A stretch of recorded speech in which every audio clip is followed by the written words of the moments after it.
नमस्कार साथियों, एक बार फिर से आपका स्वागत है। तो दोस्तों, कल मैंने 2 वीडियो आपके साथ शेयर किए हैं।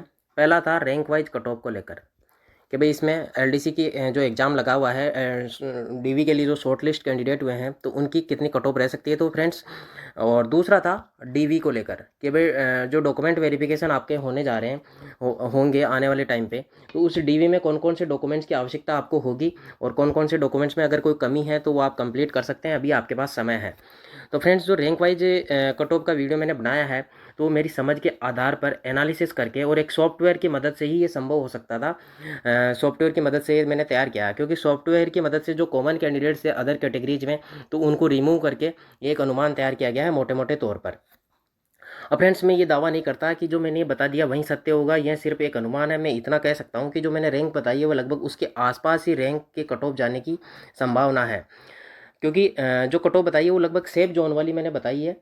और इसमें जैसे हॉरिजॉन्टल में वैकेंट रहने वाली सीटें दिव्यांग, ex man, sportsman and other exam में सेलेक्ट हुए जो लोग हैं, अगर वो लोग जो डीवी नहीं करवाते हैं तो उन सीटों की वजह से, वो सीटें अगर वैकेंट रहती है तो उन सीटों की वजह से कट ऑफ थोड़ी और नीचे आ सकती है। अब बात करते हैं डॉक्यूमेंट वेरिफिकेशन को लेकर। डॉक्यूमेंट वेरिफिकेशन को लेकर जो मैंने कल इससे रिलेटेड एक वीडियो अपलोड किया था, उसमें मैंने बताया था कि आपको डीवी के टाइम कौन कौन से डॉक्यूमेंट्स प्राप्त करने होंगे। अगर आपको डीवी के टाइम नहीं पता कि भाई कौन कौन से डॉक्यूमेंट्स प्रस्तुत करने हैं, तो आप एक बार उस वीडियो को जाकर देख सकते हैं दोबारा से कि भाई कौन कौन से डॉक्यूमेंट्स हमें डीवी के टाइम पे सही चाहिए, कंप्लीट चाहिए और इस फॉर्मेट में चाहिए। अब इसमें जो आपके कमेंट्स प्राप्त हुए हैं उन कमेंट्स को लेकर अपन डिस्कस करते हैं। तो उससे आपकी सारी कन्फ्यूजन इससे डीवी से रिलेटेड और इस भर्ती की कोई पोस्ट वगैरह है तो कई चीज़ें हैं उससे इससे रिलेटेड कई कन्फ्यूजन्स क्लियर हो सकती है। तो इसमें फ्रेंड्स, इनका कमेंट था, एक्स सर्विसमैन में जो पोस्ट दी हुई है वो जनरल में जुड़ती है, जनरल में नहीं जुड़ती है, बैकलॉग में चली जाती है। तो फ्रेंड्स, मेरा कहने का मतलब ये है कि भाई जो आपकी एक्स सर्विसमैन की पोस्ट है, एक्स सर्विसमैन की पोस्ट है हॉरिजॉन्टल रिजर्वेशन के अकॉर्डिंग, और आपकी जो सीटें हैं वो वर्टिकल में है। तो जो वर्टिकल रिजर्वेशन में जो सीट्स दी हुई होती है उन्हीं में से हॉरिजॉन्टल वाली सीट काटी जाती है, इनके लिए अलग से सीट आरक्षित नहीं रहती है।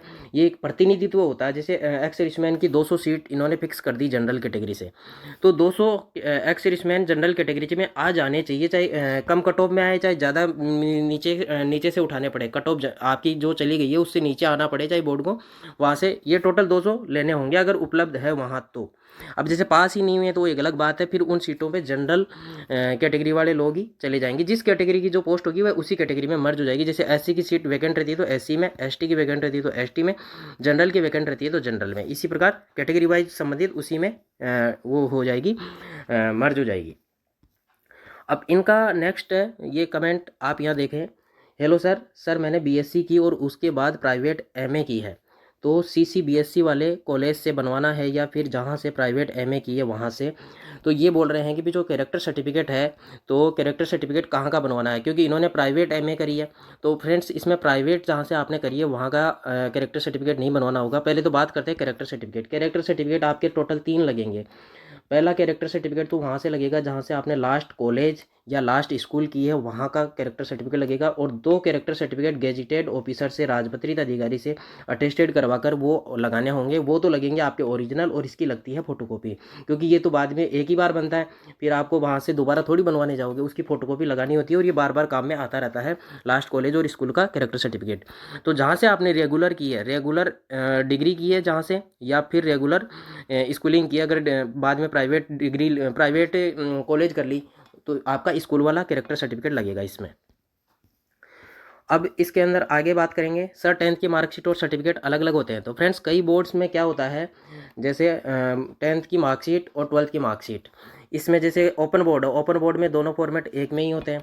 जबकि आरबीएसई बोर्ड है उसमें सर्टिफिकेट अलग होता है और अंक तालिका अलग अलग होती है। तो जहाँ अलग अलग आपको उपलब्ध करवाएंगे तो अलग अलग दोनों वहाँ प्रस्तुत करने होंगे, और जहाँ एक ही आपको बोर्ड की तरफ से मिला हुआ है तो फिर आप कहाँ से लाओगे, आपको तो एक ही वहाँ जो है वहाँ उपलब्ध करवाना होगा। तो फ्रेंड्स, आप चलते हैं नेक्स्ट कमेंट पर। नेक्स्ट कमेंट क्या है, नेक्स्ट कमेंट आप यहाँ देख सकते हैं, सर कॉलेज से सीसी लाना कंपलसरी है क्या। तो कॉलेज से कंपलसरी, फ्रेंड्स, अगर आपने लास्ट कॉलेज या शिक्षण संस्था का रेगुलर जहाँ से आपने करी है वहाँ से अगर आपने नहीं लिया है कैरेक्टर सर्टिफिकेट तो वहाँ से आपको लाना अनिवार्य है, क्योंकि वहाँ इसकी ज़रूरत पड़ेगी डीवी के टाइम पे। लेकिन रेगुलर कॉलेज हो या रेगुलर स्कूल हो, जहाँ से भी आपने लास्ट शिक्षण संस्था थी आपकी रेगुलर, वहाँ से आपको ये डीवी के टाइम पे प्रस्तुत करना होगा। तो अब ये बोल रहे हैं कि भाई एमएससी हुई है रिसेंटली, तो उसका लाना पड़ेगा क्या। तो कई कैंडिडेट्स का ये क्वेश्चन आ रहा है कि सर जो फॉर्म फिलअप किया था उस टाइम, तो उस टाइम उनकी डिग्री कंप्लीट नहीं हुई थी, इसमें 12th पास योग्यता थी, तो उन्होंने कंप्लीट फॉर्म भर दिया। लेकिन जैसे किसी ने डिग्री या किसी ने पोस्ट ग्रेजुएशन की, ग्रेजुएशन प्लस पोस्ट ग्रेजुएशन की डिटेल अगर नहीं भरी हो, तो अब वो स्क्रूटनी फॉर्म जब बोर्ड की तरफ से जारी होगा तो उसमें भर सकते हैं। स्क्रूटनी फॉर्म में पूरी डिटेल भरने के बाद उसके अंदर पूरा विवरण दे सकते हैं और डीवी के टाइम पे उन्हें प्रस्तुत कर सकते हैं। और कैरेक्टर सर्टिफिकेट भी आपका वहाँ का आप प्रस्तुत कर सकते हैं जहाँ से आपने लास्ट कॉलेज या शिक्षण संस्था करी है। और अब इनमें नेक्स्ट कमेंट है, सर एफिडेविट अभी बनाना है या बाद में।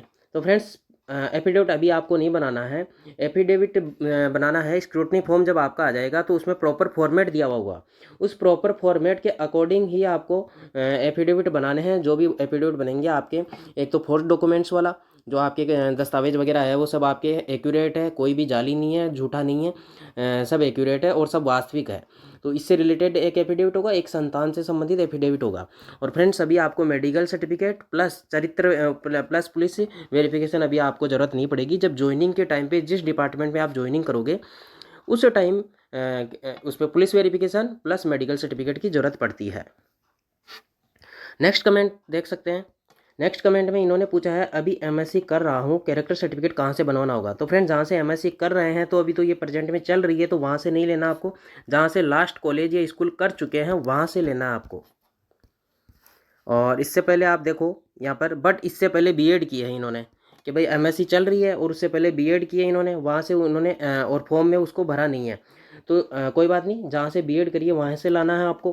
फॉर्म में फिलअप नहीं किया तो स्क्रूटनी फॉर्म में आप इसे फिलअप कर दीजिएगा और डीवी के टाइम पे प्रस्तुत कर सकते हैं। क्योंकि आपने अगर कोई डिग्री या पोस्ट ग्रेजुएशन डिग्री अभी कर ली है तो फ्रेंड्स अगर आप वहाँ उसको अभी प्रेजेंट में दिखाओगे कि भाई मेरे पास ये डिग्री है, तभी आपकी वहाँ पर आगे जाकर वो सर्विस बुक में ऐड होगी। और सर्विस बुक में ऐड होगी तो उसका क्वालिफिकेशन आपकी ऑटोमेटिक ऐड हो जाएगी। बाद में आपको एक एप्लीकेशन दे के उसकी कई प्रोसीजर होती है, वहाँ पर फिर ऐड करवानी पड़ेगी, ऐसे ऑटोमेटिक सर्विस बुक में ऐड हो जाएगी।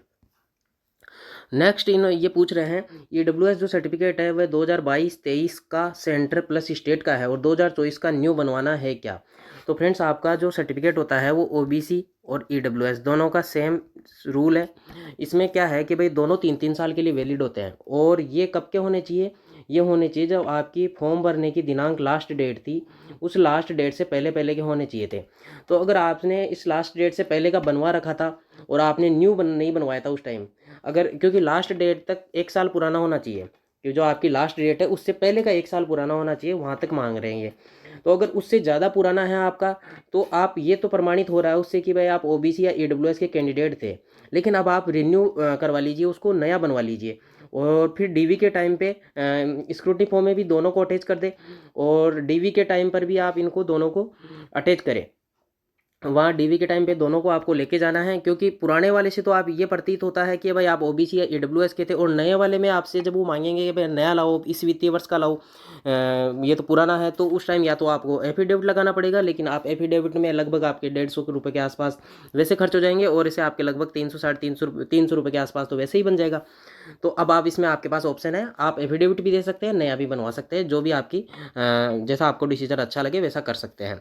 और फ्रेंड्स ये क्या होता है ईडब्ल्यूएस प्लस ओबीसी में क्या होता है, ईडब्ल्यूएस प्लस ओबीसी ये 3 साल के लिए टोटल वैलिड होते हैं दोनों। अब दोनों 3-3 साल के लिए वैलिड होते हैं, तो लेकिन नियमानुसार वैसे 1 साल का होता है, फिर 1 साल के लिए एफिडेविट के साथ इसको बढ़ाया जा सकता है, फिर 1 साल के लिए एफिडेविट के साथ बढ़ाया जा सकता है। ऐसा ही ईडब्ल्यूएस में किया जाता है कि भाई 1 साल 3 साल के लिए टोटल वैलिड होता है, जिसमें 1 साल का वैसे वैलिड होता है और 2 साल के लिए एफिडेविट के साथ बढ़ाया जा सकता है। क्योंकि इसमें भी इनकम का उसमें देना पड़ता है कि भाई हमारी इस वित्तीय वर्ष के हिसाब से कि इनकम हमारी कम है, इसलिए इकोनॉमिक वीकर सेक्शन में हम आते हैं। और ओबीसी में नॉन क्रिमिनल का प्रमाण पत्र देना होता है एफिडेविट में कि भाई हम नॉन क्रिमिनल में अभी भी आ रहे हैं। और ये पूछ रहे हैं एफिडेविट अभी लगाएं या फॉर्म के साथ ही लग जाएगा। अभी कहीं नहीं लगेगा, आपका उसमें लगाना है एफिडेविट, स्क्रूटनी फॉर्म में भी आप अटैच कर सकते हैं बनाकर उसी फॉर्मेट में, क्योंकि फिर वहाँ पर उसको ऑफलाइन डीवी में प्रेजेंट करना होगा ओरिजिनल वाला। और इससे आगे नेक्स्ट है ये पूछ रहे हैं कि इनके आधार में फादर नेम में सरनेम में नहीं है, कि भाई आधार में है जो फादर नेम है उनमें सरनेम नहीं है, और 10th 12th की मार्कशीट में सरनेम है।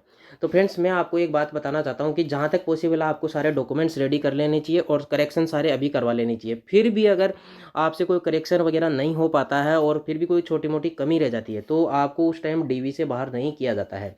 उसमें ये प्रावधान रहता है कि डीवी के टाइम पर आपको सबसे पहले मौका तो ये दिया जाता है, एक आप बनवाइए एफिडेविट। डीवी टीम आपको बता दिए, एक एफिडेविट बनवाइए और एफिडेविट में ये लिखवाते हैं कि भी जो दो डॉक्यूमेंट्स में अगर विभिन्नता है तो दोनों डॉक्यूमेंट्स में जो जिस पर्सन का नाम है वो दोनों पर्सन एक ही व्यक्ति है, अलग अलग व्यक्ति नहीं है। इस बात का प्रमाण पत्र वो लेते हैं आपसे एफिडेविट के हिसाब से और वो अटैच कर लेते हैं। और अगर आप कोई डॉक्यूमेंट्स उस टाइम नहीं लगा पाते हैं या उपलब्ध नहीं रहता है किसी कारणवश, डीवी की जो आपकी डेट आएगी वो डेट के टाइम पर अगर आप नहीं दे पाते हैं फिजिकल डीवी के टाइम पे, तो फिर आपको एक बार मौका और दिया जाता है। और फिर भी आप नहीं देते हैं तो फिर आपका प्रोविजनल लिस्ट में नाम आएगा, प्रोविजनल में कर देते हैं आपको। फिर प्रोविजनल के बाद में फिर आपको एक मौका और दिया जाता है तो वो अंतिम मौका माना जाता है। इस प्रकार से डीवी आपका होता है। डीवी में पहली बार में कोई किसी को बाहर नहीं किया जाता है, मौके 2-3 बार दिए जाते हैं इसमें प्रोविजनल लिस्ट में। लेकिन आपके डॉक्यूमेंट्स कंप्लीट हो तो फिर प्रोविजनल में आने का एक नुकसान ये है कि अगर प्रोविजनल में आ गए तो फिर बाकी जो पहला बैच निकलेगा और जिनके नॉर्मल जो स्टूडेंट है, नॉर्मल कैंडिडेट है, उनका सब कुछ क्लियर हो जाएगा, उन्हें डिपार्टमेंट वगैरह भी अलॉट हो जाएंगे। प्रोविजनल वाले एक प्रकार से पीछे हो जाएंगे उनसे एक स्टेप और फिर डिपार्टमेंट हो सकता है डिपार्टमेंट बाद में मिले और फिर आउट ऑफ डिस्ट्रिक्ट मिले, ऐसे इसे होम डिस्ट्रिक्ट मिलने की संभावना रहेगी आपको। अब नेक्स्ट कमेंट इनका यह है कि भाई ग्रेजुएशन की एक सेमेस्टर की मार्कशीट खो गई है, अब क्या करें, डुप्लीकेट निकालने में तो बहुत टाइम निकल जाएगा। तो मैं इनको कहना चाहूँगा कि आपको मार्कशीट निकालने का पूरा प्रयास करना चाहिए क्योंकि मार्कशीट वहाँ पर आपसे मांगेंगे।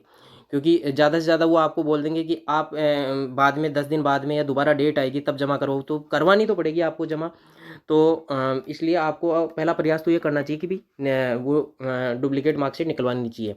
फिर भी अगर आपसे आपकी मार्कशीट नहीं निकल पाती है तो इसमें ये रहता है कि भाई अगर डुप्लीकेट मार्कशीट नहीं निकल पाती है तो क्यों आपकी इसमें योग्यता 12th पास है तो इसमें आपको बाहर तो किया नहीं जाएगा। ज़्यादा से ज़्यादा हो जाएगा प्रोविजनल में डाल सकते हैं, प्रोविजनल में भी डालें या नहीं डालें उन पे डिसीजन पे डिपेंड करता है क्योंकि इसमें योग्यता 12th पास है न कि ग्रेजुएशन है। तो इससे आपकी भर्ती पे इफेक्ट नहीं पड़ रहा है, बस थोड़ा प्रोविजनल में डालने से थोड़ी सी दिक्कत हो सकती है, बाकी और कोई बड़ी दिक्कत नहीं है, आप भर्ती से बाहर नहीं होगे, ये बात है इसमें। अब नेक्स्ट कमेंट स्कूल से मिला सीसी तो कॉलेज में सबमिट करवा दिया था और यूजी के टाइम फिर 2022 में यूजी कंप्लीट होने के बाद कॉलेज से सीसी बनवाया था तो वो चल जाएगा या स्कूल से वापस बनवाना होगा। देखो फ्रेंड्स, स्कूल वाला अगर कॉलेज में जमा करवा दिया तो कॉलेज अगर आपने रेगुलर करी है तो कॉलेज का ही लाना आपको, कॉलेज वाला ही जमा होगा आपके यहाँ, कॉलेज वाला ही चलेगा।